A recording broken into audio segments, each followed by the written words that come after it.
Welcome to the Doom Scroll News Report here on Radio Taiwan International, where I, Hannah Belinsky, and my co-host, Amanda Stevens, two writers, political by necessity, cover some of the biggest international news stories dominating our news feeds from the last week.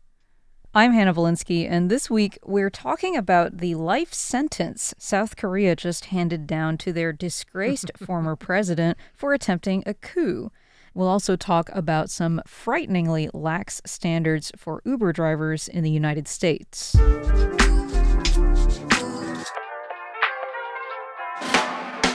I want to continue the trend I started some time ago, talking about former president of Brazil, Jair Bolsonaro, getting his comeuppance by indulging in a similar bit of schadenfreude for South Korea's former president, Yoon Suk Yeol. Amanda has her Google and AI and technocracy beat, and this is my beat, seeing leaders who flirt with authoritarianism go down in flames.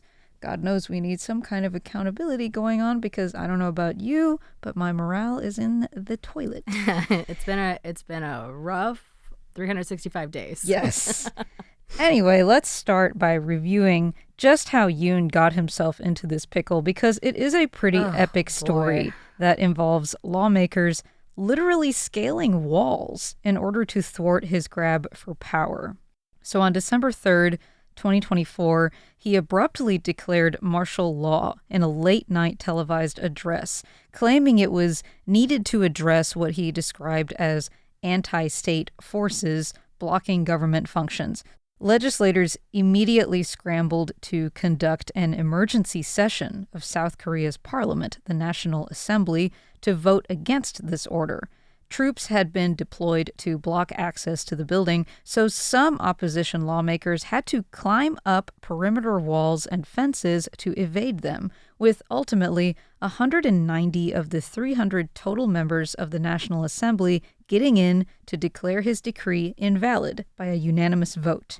In all, South Korea was under martial law for about 6 hours. So do you remember this bit of news? I had just had my son at the time, so my life was in chaos. But I actually remember this because it was so insane. This is another, where were you? I was sitting on the floor with my boyfriend in our apartment, and I got a ding on my phone. I don't remember if it was me or him who got the first one, but we were, watching a movie, and then I stopped it, and I was like, South Korea just got placed under martial law. Yeah. It was very late at night and he was like, what? And so we looked into it. We're like, I guess it's still ongoing. I don't know what's going to happen.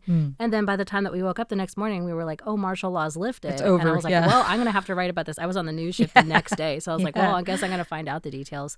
But I also wrote about it on Monday.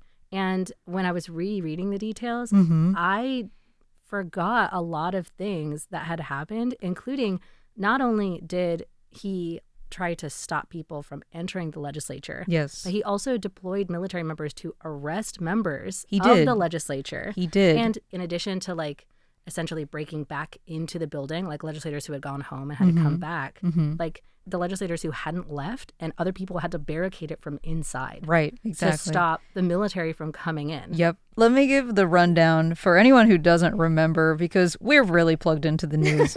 We are. So basically, in the following days after this attempt to enact martial law, Yoon resigned from office and then he was arrested.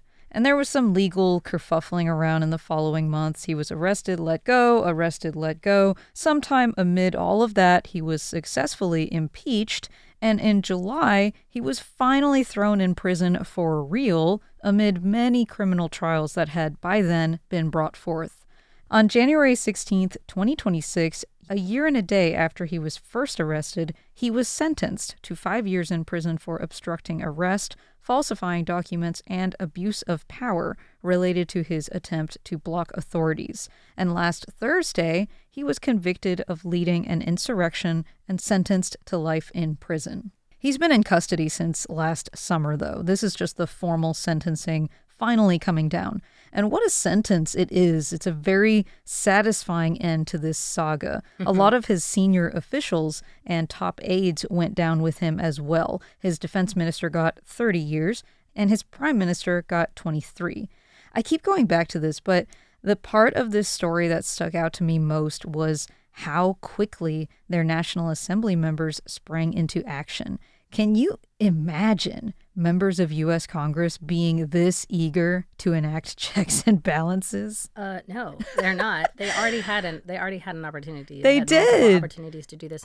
But I think the other thing to consider is that, like, the problem with the United States in, like, why we don't have, I think, this level of advocacy is that compared to South Korea, our democracy has been around a lot longer. It has. Including in whatever form it is. Yeah. But in South Korea, that's not the case. And It's they've also actually had a long string of presidents that haven't done a very good job or have been arrested for corruption, Yes. like ours should be. The memory of martial law is still fairly fresh in South Korea's minds. Yeah, because it was just in the 60s and 80s that they were still dealing with that. It's something you see a lot in a lot of countries here in East Asia and Southeast Asia. So like in the Philippines, for example, or in Taiwan or in South Korea. Yep. And so people are a lot more willing to immediately go and strike because you remember it's like extremely one generation away. provocative. Yeah, you remember it's extremely what provocative. you had to win.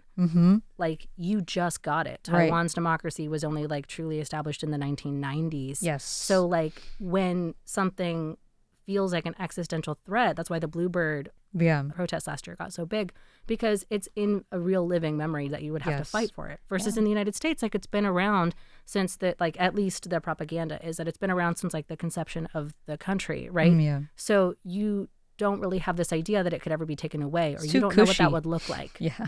Right. It also bears noting that the United States system, United States in general, is bigger, more sprawling.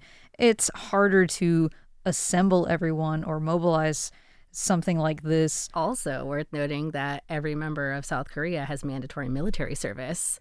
Oh, yeah, they do. That was something that I thought about immediately when they were like, oh, protest, because there were a lot of videos of citizens going on social media where the citizens were like, I know what you're allowed to do. I know what you're not allowed to do, and you can't touch me. Because they've all had to go through it. And you know what else was really awesome about that is, obviously, as part of the martial law being declared, they were like, no protest activity, no to this, no that, and people didn't care. People were like, absolutely not. No, they had the guts. They went out there. They knew they could have been arrested without a warrant, but they went out and they demonstrated anyway in the middle of the night. So I thought that was really awesome, too. It was like between midnight and like 5 a.m. Yes. Like it was very early. Literally middle of the night. Yeah, people like woke up and ran. Yes. Do you think South Korea's success in enforcing justice came more from institutional resilience or from this extraordinary action by individuals that we've been talking about?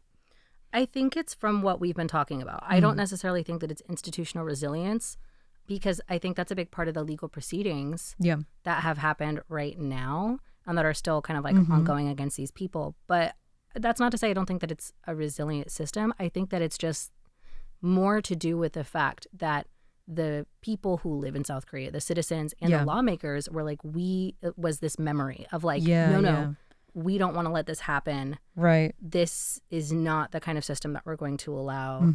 And I think that's what caused it more. I don't think that it was necessarily an institution, but it was a citizen desire for a certain type of government and for not allowing, or as our president said, like remembering the mistakes of the past and not letting them repeat.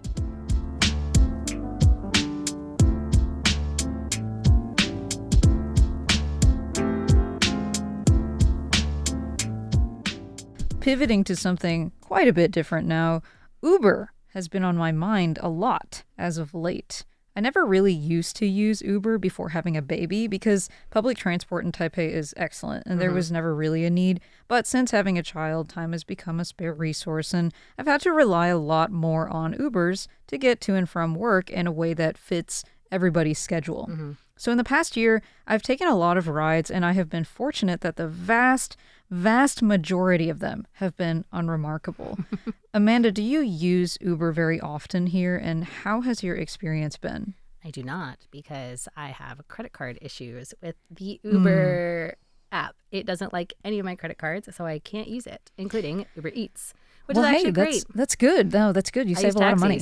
Yeah. There you go. Although I do have my boyfriend call Ubers for me sometimes, especially if I'm working late. Yeah. And it would be hard to call a taxi, Yeah. which I like specifically because I know that he can see Where where you I are. am the Yes. whole time. So I already have like another built-in Right, lifeline with right. that one.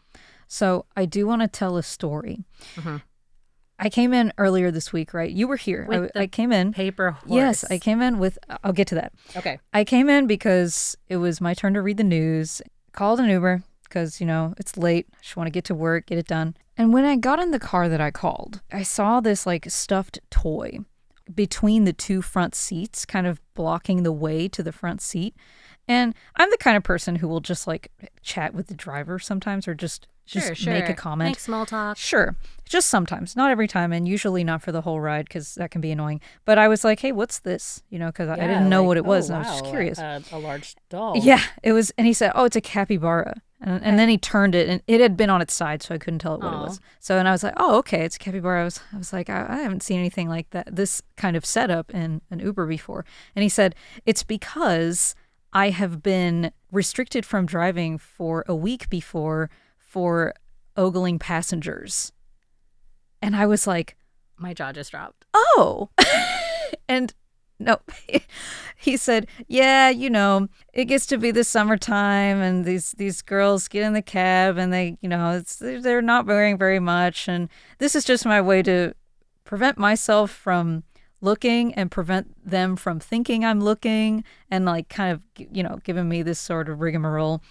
And I was like, oh my God, because I had never, this is my first time. At the very least, it's oversharing. Exactly. At the very least. That's the thing. But now it's like, wow, that's the thing. What am I wearing? Do I want to be in this car? No, the funny part is he just kept going. He was just like, in the winter, it's not so bad, of course. But like in the summer, the girls got on these little shorts and little skirts. And I was like, no way. And I'm thinking he's admitting it, But it's not like in that moment, I was really terribly afraid for my safety. There are, of course, much more unsettling things that a driver could say to you. But if you have the audacity to admit to something like that, then something is clearly wrong with you.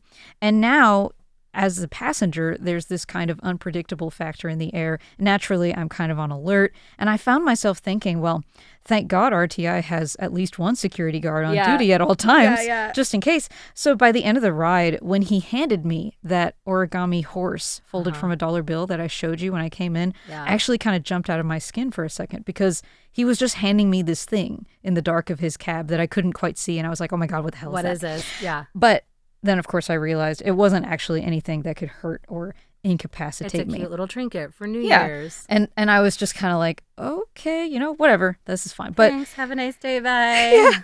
But it got me thinking about just how scary it can be being stuck in a car alone with a stranger driving it. Frankly, someone's private car. Yes. And according to an investigation by Emily Steele at the New York Times, Uber received a report of sexual assault or sexual misconduct in the United States almost every 8 minutes on average from 2017 to 2024, a rate that is undoubtedly connected to their lax system of criminal background checks. Basically, they've been allowing people with criminal records to become drivers. Now, if you have a record of really egregious crimes like murder, sexual assault, kidnapping, terrorism, you are automatically rejected. But in 22 states, it approves people convicted of most other types of crimes, including child abuse, assault, and stalking, as long as the convictions are at least 7 years old. On top of that, background checks in 35 states are based only on where a person has lived for the past 7 years. So if you did something terrible somewhere else, then that doesn't factor in. Did you know about this stuff? I saw the report. Yeah, definitely. I say don't use Ubers. I use taxis all the time. But I felt a lot better about using taxis, specifically because I was like, oh, well, to be a taxi driver, Yeah, the you have to city be checked. and the country have your information. Correct. They have your background check. They, I assume, update their background checks because teaching does. I had to do like an updated background check like every year or every like 5 years as a teacher. And also they have all the information about your car. Right. And they have like a private way that I could report you. Right. Like if something happens. There are many things in there are place. many checks. Yes. So I was like, I feel way better about this because none of my experiences in a taxi, I've had bad experiences, but nothing that was like it's dangerous or creepy scary. or leery. And I was like, oh, thank God. Like, yeah.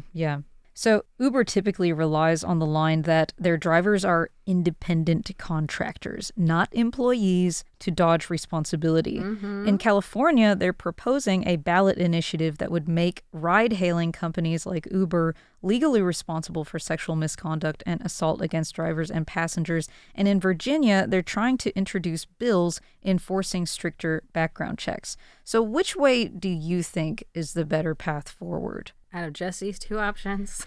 Any option. You can bring up anything. I feel like Taiwan did the right thing. Yeah. I feel like they cannot be operating on a system that is separate from like other public like infrastructure systems. Because when Uber came to Taiwan, there was a big clash between Uber and the taxis because taxis have a union. Yes. Which Uber should also have. But so the union was very upset, obviously, at somebody coming in on the turf. And the solution was to integrate Uber and taxis into the same system. Correct. And I think that's better for safety. Yes. I think that's better for making sure that people have the same rights. But I mean, like the drivers and the passengers, like because gig economies will take advantage of you. Sure. And also for making sure that there are similar safety constraints in effect, because all of those things had to be like adjusted, including, just as a small example, if you are like a ride share car in Taiwan, your license plate is a different color it's red. than a private car. So that way you always know you are getting into a car that is legally allowed to just pick people up off the street and drive away versus like someone's private car who just be like, hey, I could give you a ride. Yes. Yeah.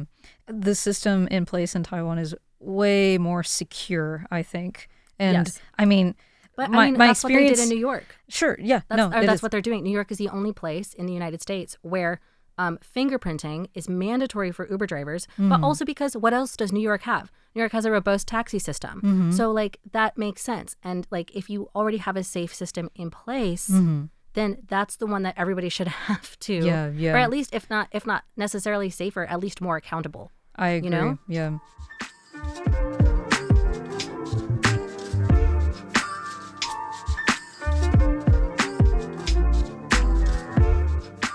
What's your opinion on the gig economy in general? I don't think we've really delved into the topic on the show yet, but I imagine it's something you have thought about. Well, Hannah, the gig economy often, as you pointed out at the very beginning, intersects with my beat of technocracies. Yes, it's a loaded question, I must admit. Uber is not that different, but I would like to point out something here, which is that, one, I think the gig economy is invented to take advantage of people who want money and a company that is trying to skirt responsibilities and having to pay for them. Uber is a perfect test case for this because when Uber was first launched, they launched with the same investor setup as Facebook, which is that they were operating at a loss for years and years and years, because the idea behind that is it's like from this venture capital book, like 0 to 1, or at least it's laid out there, that you need to find a niche market and dominate it and then scale. And during that whole process, it's okay for you to operate at a loss. And Uber was doing that from 2009 up until 2016. I should note, I didn't really use Uber hardly at all until like I had my baby. So back in those days, it was like wild, wild west to me. Yeah. Well, now, why did I bring this up? Because if you look at all of the safety, like if you go in and you read the investigations and you read the New York Times investigation, for example, you will notice that a lot of the safety cuts that they made or their choice to pursue limited background checks, for example, is all rooted in the fact that it will cost less. They were really making it up as they go is something else I noticed. So the reason that they're trying to make it cost less is because until 2016, Uber wasn't making money. And I mean, like, it was operating at a catastrophic loss. So, like, they had been not making money for years and years and years. And they only just started making money in 2016 up to 2019. But they're back to like where they are today, the most recent assessment. They had to scale back how much money they made. Like, it's not necessarily as profitable as they would want you to believe, even though it is finally a profitable company. But this is another reason why they are making the choices that they are making, is because if they have to fall in line with the government, they're going to have to spend more money to make things safer. And they would rather operate in a way that saves them money. They even said in that report that like the majority of sexual assault reports they get are for things that are like not important or not that serious. Like, for example, the ogler that I experienced. Which is like, I don't know if you get to say that it's not that serious. The thing is, of course, he didn't touch you. He didn't touch anyone. I assume if he had touched anyone, he would be off the road. But the fact that he has put someone in that uncomfortable position before, that brings one pause. You know, it was enough to get him restricted from driving for a week. So, you know, how many more times before the ogler becomes the fondling fondler? You know, I don't know. It's also like, so if I were to bring it back to like the gig economy, a lot of these companies are trying to operate based on this internet investment idea that they can become the next Facebook. That's why Uber immediately like went out and did this big, like try to dominate the rideshare industry. To this day, like they really only compete with cities that have very good public transportation where they don't make a lot of money because they have to undercut that public transportation. Or two, they're competing with Lyft and other ride sharing apps. But so that's the problem. It's like they're always trying to turn a profit and they look at themselves as a tech company first. They don't want to be on the hook for anything. And by like operating in that way, it hurts both their drivers or the people who work for them, and it like hurts the people who use the service, but also it sort of like weakens these ideas that they hide behind. So for example, this idea that like one of the investigation goes into the fact that they were like, oh, we're just going to use like a criminal reform argument to try to get people on our side. That was so disingenuous. It's like, oh, 7 years. That's like forgiving someone for being a bad person. Dude, come on. But it's like, that is an important thing. And like people should have ladders back into society. But it's a skeevy way for them to do this. That 7-year rule is a good idea, but not necessarily for all of the things, not necessarily for all of the things that they were letting go. Right. So for example, like you should not be allowed, if you have had a crime, in my opinion, where like you were in a position of power over somebody else and abused that, that's the kind of thing that should bar you for longer than 7 years, at least from being a driver. Right? So things like elder abuse or child abuse, you shouldn't be allowed. If you did something like fraud or something like, I don't know, like you missed your taxes and like you got sent to jail for evasion, like, go ahead, be a driver. Like that doesn't matter to your driving skill. Like habitual driving issues, that should matter. I'm getting away from the point, which is that like that's an important thing that people should be pursuing is criminal justice reform. Because just because you messed up in the past doesn't mean that you would be that person forever. But by just like using this as an excuse to do a lazy job, you then tarnish the efforts of people who are actually trying to get people who want to turn their life around. And you're making that a weaker argument, and you're making that seem as skeevy as you are.